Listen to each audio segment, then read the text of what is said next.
پیارے بچوں، السلام علیکم ورحمۃ وبرکاتہ۔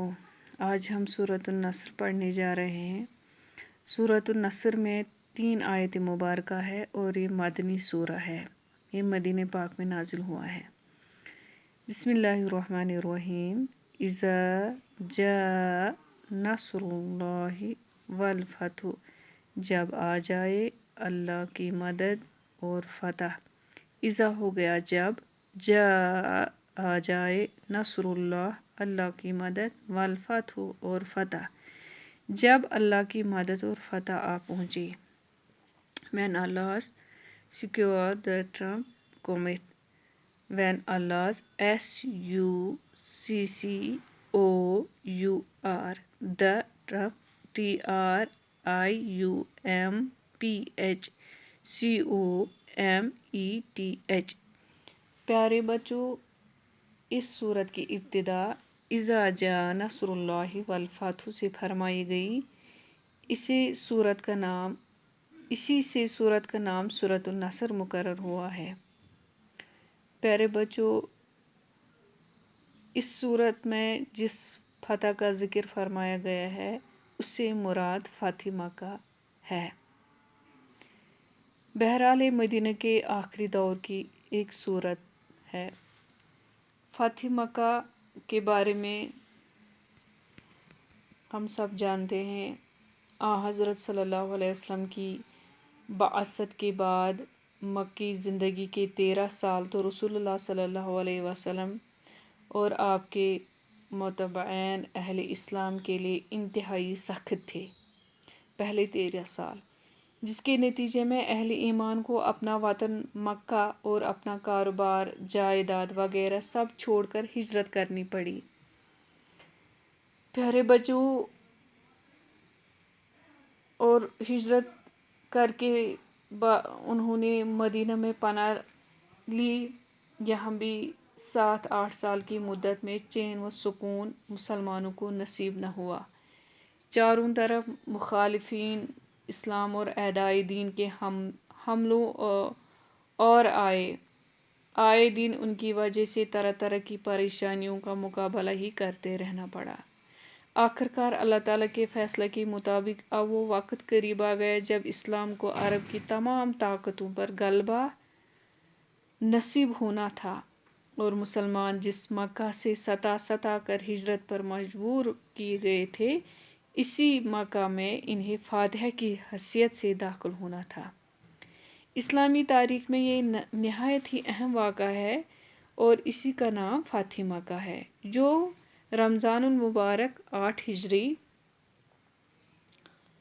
میں واقع ہوئی۔ اس صورت میں اس سورت جو آج ہم نے پڑھا، اسی صورت میں اس فتح کا وعدہ فرمایا گیا ہے، اور رسول اللہ صلی اللہ علیہ وسلم کو بشارت سنائی گئی کہ عنقریب ایک دن ایسا آنے والا ہے جب کہ ملت اسلامیہ کو غلبہ اور شوکت نصیب ہوگا، کفر کی تاریکیوں کا خاتمہ ہو جائے گا، کفار کے مرکزی شہر مکہ پر اسلام کا پرچم لہرائے گا، بت پرستی کا خاتمہ اور اس کے حامی سب زیر و زبر ہو جائیں گے، اور عرب کے عام لوگ جوگ در جوگ دین اسلام قبول کر لیں گے۔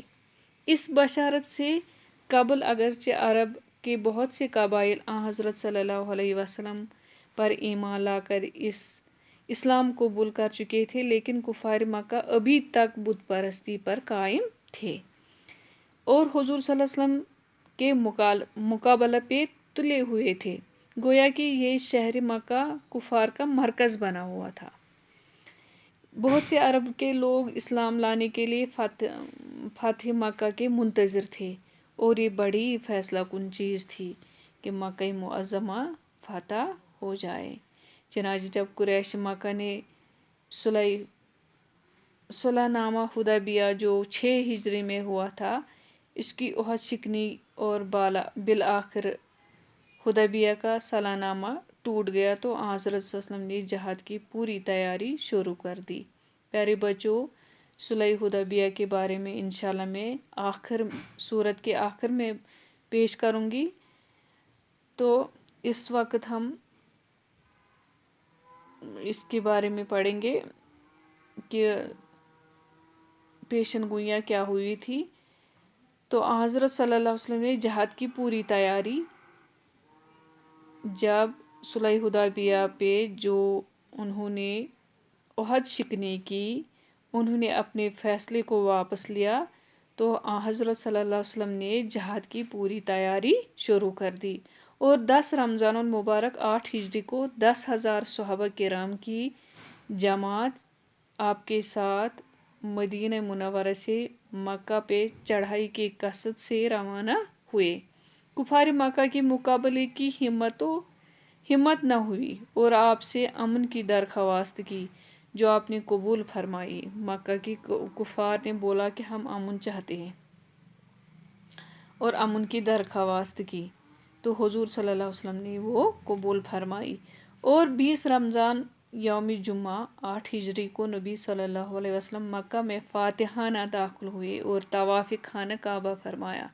اس وقت تک کعبہ کے گرد 360 بت رکھے ہوئے تھے، جو آپ کے حکم سے توڑ دیے گئے، اور خانہ کعبہ کو اس بتوں کی نجاست سے پاک کر دیا گیا۔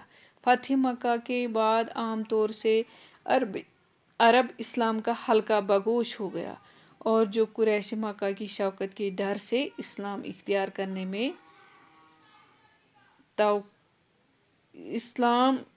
کرنے میں اور فتح مکہ کا انتظار کر رہے تھے، وہ سب کے سب فوج در فوج اسلام میں داخل ہو گئے۔ باقی ماندہ عرب کی ہمت نہ رہی کہ اب اسلام کے مقابلے میں کھڑے ہوں۔ اس طرح مکہ معظمہ کی فتح اہل اسلام کے لیے ایک بڑی فیصلہ کن چیز تھی۔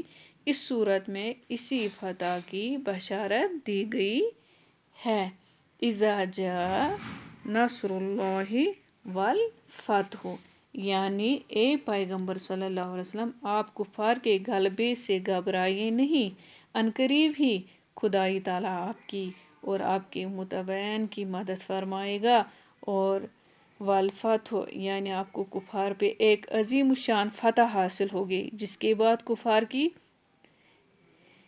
کمر ہمت ٹوٹ جائے گی اور مخالفت کی تاب نہ لا سکیں گے، اور اس فتح و نصرت کا نتیجہ یہ ہوگا وَرَأَيْتَ النَّاسَ يَدْخُلُونَ فِي دِينِ اللَّهِ، جو ہم کل پڑھیں گے انشاءاللہ۔ تو یعنی لوگ جوگ در جوگ اللہ کے دین میں داخل ہو جائیں گے۔ السلام علیکم ورحمۃ اللہ وبرکاتہ۔